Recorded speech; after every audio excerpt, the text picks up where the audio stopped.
Hey, everybody. Welcome to the morning market briefing. It's Tuesday, February 17th, 2026. Hope you're doing well out there. Hope you had a good weekend. Tom, Ben, all the boys back in the seats. How we doing? It's good to have the full crew. Yeah. It's been a while. Yeah, it's been a minute. Glad to be back. Lots to talk about. We'll get a full marathon recap at the end of the call. But, Ben, let's jump in. Looks like activists getting moving here. This is an interesting story, and because it's in the travel space, which is something that a lot of investors, and particularly big-name investors, try to avoid. Warren Buffett famously said he would never invest in airline stocks. But Elliott, led by Paul Singer, is going after Norwegian Cruise Lines for its underperformance, basically saying that the stock has dramatically lagged Royal Caribbean and Carnival Cruise. The CEO resigned immediately, effective immediately on Thursday. He's going to be replaced by John Chidsey. Elliott is not happy with this guy. This guy led Subway from 2013 to 2022, which I don't think Subway really rose to prominence over that period. Kind of more like faded to oblivion. I mean, Subway signs even now seem just kind of faded and archaic. To an extent. I did see one at the airport, which was interesting. It actually kind of smelled good, but I didn't want to eat there. But Elliott previously ran an activist campaign at Southwest Airlines in 2024. Stock's up 90% since that time. So it'll be interesting to see if they can get any traction here. And then Starboard Value, which is a big activist shop, they are going into TripAdvisor. And it's only a $1.1 billion company now, which was crazy to me. I thought TripAdvisor was at least 10 times as large as that. It has fallen 45% in the past year. I think that this is kind of their exit strategy. We have a 10% position in this thing, and we don't want to own it because people are just going to have itineraries that are built on ChatGPT from now on. And so I think they're trying to get a little bit of an activist push and maybe try to sell the company, because how else are you going to unload a 10% stake in a company like this? TripAdvisor might be the worst website on the planet. It's very 2006. Yeah, like you go on there and like they made it on Zynga. Yeah, it's awful. So I don't know if that's worth anything. Anytime I Google something and it sends me to TripAdvisor, I'm just like, no thanks. It's really clunky. We should have prearranged to do like a screen share, and we should start doing website tours. Yeah. Start just rating the aesthetic of the website. But I mean, I'm pulling it up right now, and I mean, we've got like 4 columns of information, none of which I'm looking for. I have used Viator before, Viator. It's a blood pressure drug. Ask your doctor if you're healthy enough for it. It was useful to schedule like tours when we were in Florence, for example, and Friends. But it was incredibly clunky and not easy to use. It's a classic case of one of those sites that a lot of Europeans use that no one in the world is going to use in 3 years. Yuck. No thanks. Let's talk about the bond market a little bit. When we had the market symposium, our annual event a couple weeks ago, one of the hot takes presented was the opportunity that bonds might actually outperform stocks this year. And Tom, we're living that reality. Yeah, so far so good. And continuing in today, I mean, over the weekend we saw an enormous push into bonds. The 30-year right now sits at a 466, which is the low point for the year. We're down, call it 29 basis points from the high this year, which you start doing the bond math, you basically take 0.29 and multiply that by 16, and that's going to be your return. So you're going to be somewhere in the 4.5% to 5% range, depending on your coupon, year to date on the long bond. The market itself is up, depending on which one you look at. If the ag is up about probably 160, and the ag is up about 120. The muni market's up about 160. I mean, we're seeing a really strong push, and we're annualizing, somewhere in the 15% range on bonds. I don't think that's going to hold, but I'm tending to think this might be the beginning of the end of high interest rates, just because we're seeing inflation just crater. I mean, we're seeing it really fall off the board. Trueflation, I think right now is sitting at 43 basis points. Yeah, it's so low. We talked about the inaccuracy of the housing number and CPI. It's just a matter of time. And I think if you look at how interest rate cut expectations are changing. I think that jobs report was shrugged off entirely. I don't think that people thought the numbers were accurate. They haven't been accurate, and until we see those numbers start to be a little bit firm in terms of what they actually are, if that's reality, then I think that people will pay attention to those more. But inflation is coming down. Rate expectations are now 2.5 for the year. We know that's about a half cut more than we saw at the beginning of last week. And we're just seeing tremendous demand for bonds. In the 10-year, sort of the lodestar, we're sitting at a 402 now, which is about as low as it's been in the last few months. And I don't know that it goes much higher. I think 410 is sort of my fair value now. But is that the new home base? If it was 420, are we now at 410? I would definitely say 410 now with the way inflation's going, and it may actually be lower than that. 4 might be the number now. So, I'm kicking myself because I know that it's the only thing I've talked about for 6 months, that we didn't buy enough long bonds, but we've been doing it all through. As the market's been rising, we've been taking gains on equities. We've been putting that into the long bond. Those are doing very well. I just worry that we don't have more duration than the market, and we're going to, in the short term, underperform because the bonds that are making the most money are going to be the longest bonds. We have plenty of them, but we don't have it across the book. We still have plenty of treasuries we bought 2 years ago at 5%. And you can't spend spread, so you can't.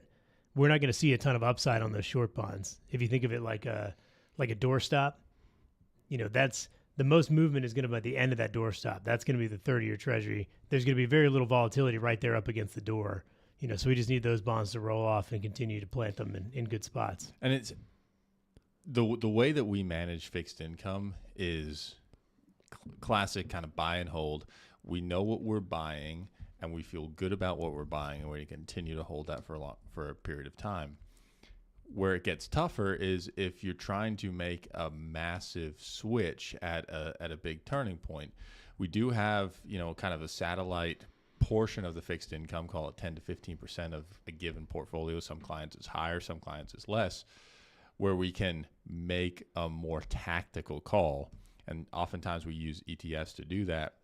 But if you think about it this way, I mean, if you make a big call and just buy 20 to 30-year treasuries or corporates or mortgages and buy the underlying CUSIPs there, you're locked into that for good or for bad for a very long period of time. And so from a portfolio management standpoint, we can tilt one way or the other, but it doesn't make sense to dramatically shift. It's a lot easier to shift short than shift long, because when you shift long, you're making a call not just for this year or next year or the year after, but for the next 20 or 30 years. And so we can tilt that way, but making a big call for 20 to 30 years, that's really, really huge to make. A lot of hedge funds try to do that. A lot of hedge funds blow up, and that's not what we do. I mean, you could also say we're locked in for 30 basis points of outperformance until 2054, 2052 on some of these.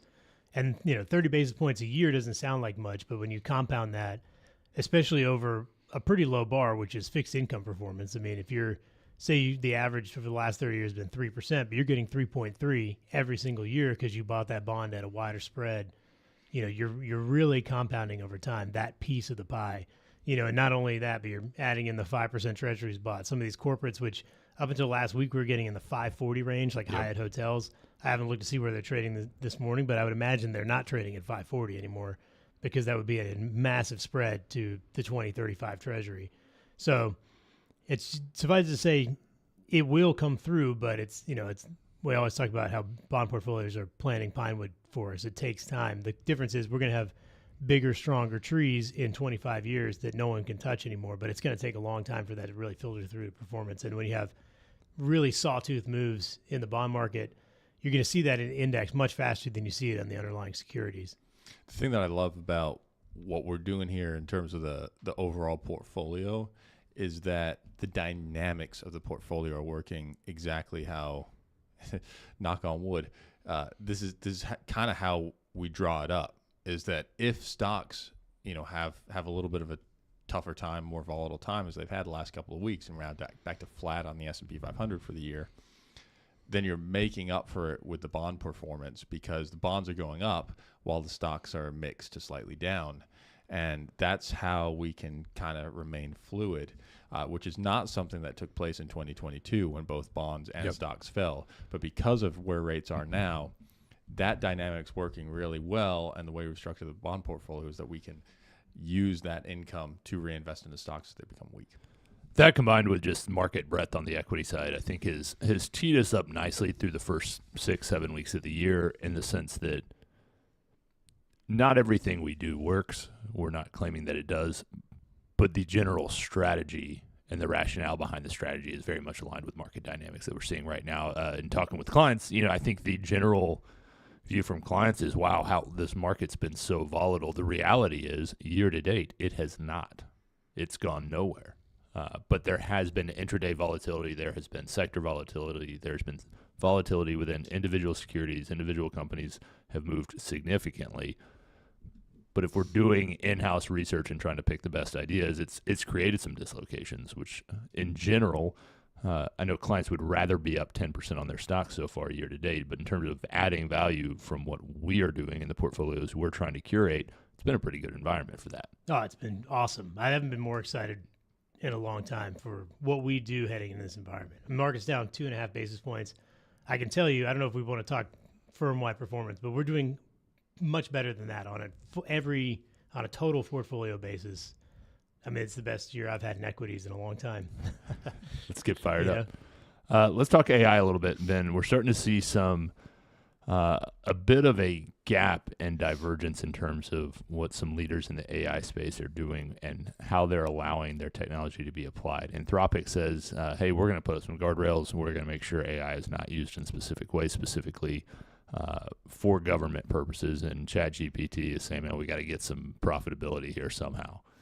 Yeah, I mean, I think the Super Bowl ad kind of summed it up. Anthropic saying ChatGPT is just going to load you down with ads, and we're better than that. And now Anthropic saying, you know what? The government wants to surveil people. They want to use AI to, for fighting without even humans being involved in deploying weapons.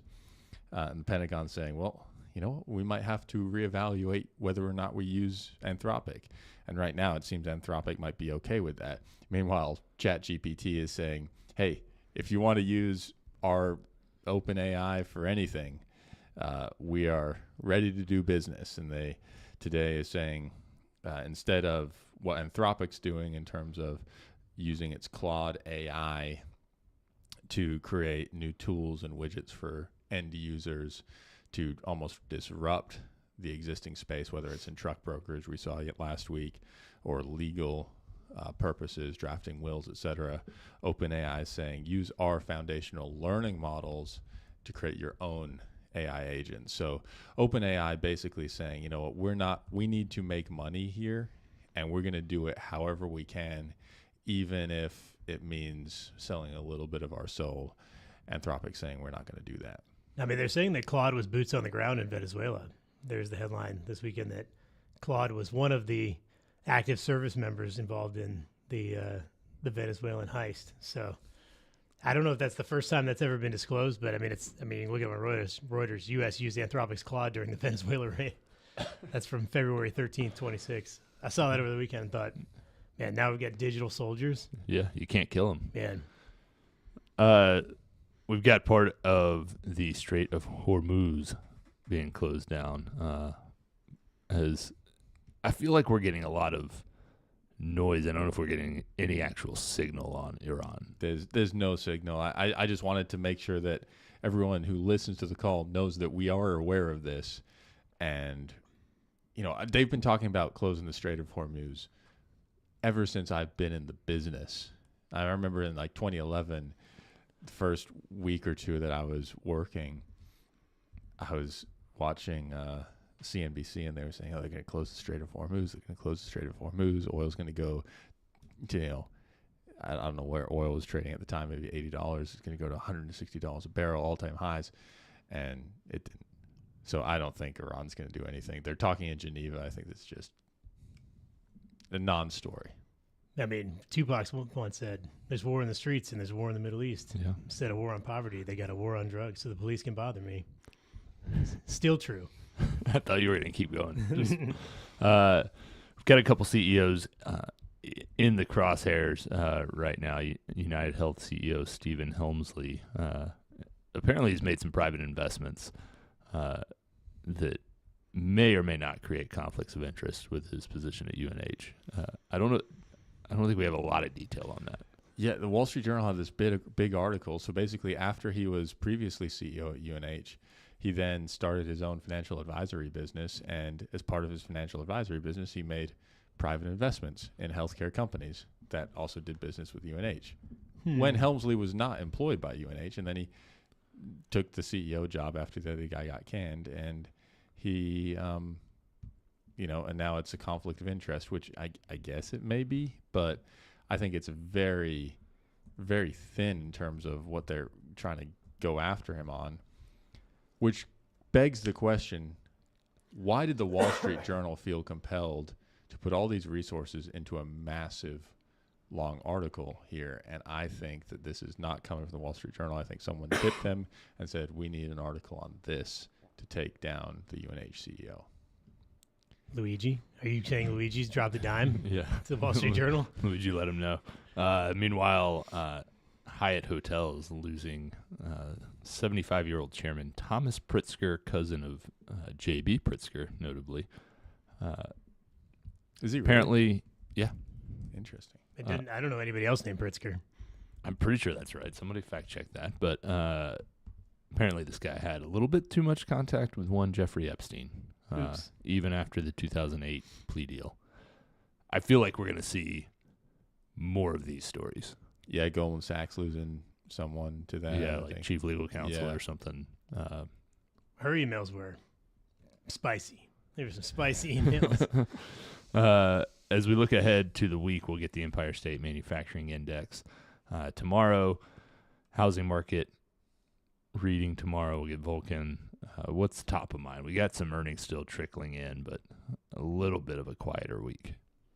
I'm excited about analog devices tomorrow morning. We're seeing some pickup there. I'm concerned that a lot of it is priced in. We're seeing a little bit of weakness out of Vulcan this morning on their earnings report, and then we have the Q4 GDP number on Friday. But I think the biggest number is going to be Walmart earnings on Thursday morning.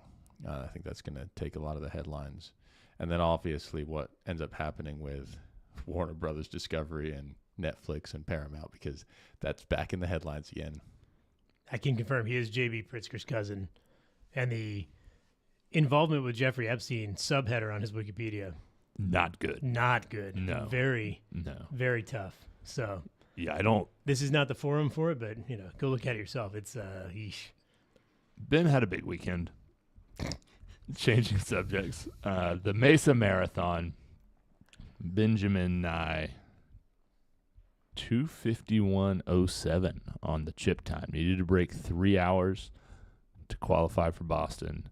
An 87th overall place, 82nd among men, 13th in your division. Let's hear it for Ben. Clap sound effect. Pretty strong. Pretty incredible, man. It was a beautiful race. It was downhill for the first half marathon, which was really nice. Last 4 or 5 miles was a little bit of a grind. Definitely slowed down a little bit there. The 250 pacer was behind me the entire time until mile 23 and a half, 24, and then he just he ran away from me. There was another Nye out there, by the way. Yeah. Dr. Derek Nye. Yeah. Kevin Ford, slow and steady, finished right behind you in your division. Trailed you by about 17 seconds. But I don't know if you've looked at his splits. He was a little more consistent than you, and I think he was trying to hawk you down, and I think we got a patented Ben Nye sprint at the end to hold him off. Is that what happened? Yeah. I definitely, stepped on the gas a little bit in the last 0.2 miles, but my legs were heavy by that point. The time where I really kind of ran away from people was in the first, 4 to 8 miles. I mean, Ben was flying. It was, I felt good. Underrated. It was downhill. I just pulled you up on the results here. There was a woman named Tiffany as well. If you type in Ben NYE, you get Nye, Benjamin, and you get York, Tiffany. I want to give a little credit to some AI software out there that I was unfamiliar with until just a moment ago. But there's a race recap powered by Laurel Intelligence. And this is what it has to say about Ben's race. Ooh. Consistent start follows with gradual pace decline. Benjamin Nye demonstrated a strong start in the 2026 Mesa Marathon, maintaining an impressive average pace of 6:18 minutes per mile over the first 10 miles. Ranked fourth in the men 35 to 39 division during mile 1, he managed strong positioning in the top 10 throughout the initial segments, evidencing his early race strategy of starting at a competitive pace. The first split was completed in 5:54, highlighting his impressive speed right out of the gate. As the marathon progressed, Benjamin's pace began to decelerate slightly, with his splits ranging from 6:29 to 7:16. His overall finish time was 2:51.07, translating to an average pace of 6:31. Although there was a noticeable decrease in speed in the final stages, Benjamin's ability to maintain an overall strong pace across the 26.2 miles is commendable. Continued focus on sustaining speed in the latter stages of the race could bolster future results. So if you're looking for some strategy, they want you to go fast the whole time, not just fast most of the time. I thought the AI definitely, because I saw that too, and then I compared with a few other guys who ran it. And it was pretty much the same. Like, hey, guess what? The last 6 miles tend to be a little bit slower than the first 6. I'll tell you what, I'm looking at Tiff and I's situation here on the AI, and it was not as nice. But her average was between 9:45 and 10:20, except that she really fell off at the end. To quote the AI, after mile 20, her pace began to slow significantly, reaching a pace of 15:38 in the final mile. That's tough. She just absolutely, I mean, yeah, it was like 9:45, 9:47, the last one, 15:38. She really hit a wall there. So shout out to Tiff and I. It was a long day. Her 5 hours and 8 minutes. She was out there for twice as long as Ben. That is so long. That's brutal. I mean, not that I could be faster, but that's a long time out there. I've never done any form of exercise for 5 hours and 8 minutes. No. I am curious what it says about the last place finisher of the. We got a lot of DNFs this is good here pod. At the bottom. We got a lot of DNFs. I'm going to keep digging in here. I think the person who's most relieved. A staggering amount of DNFs.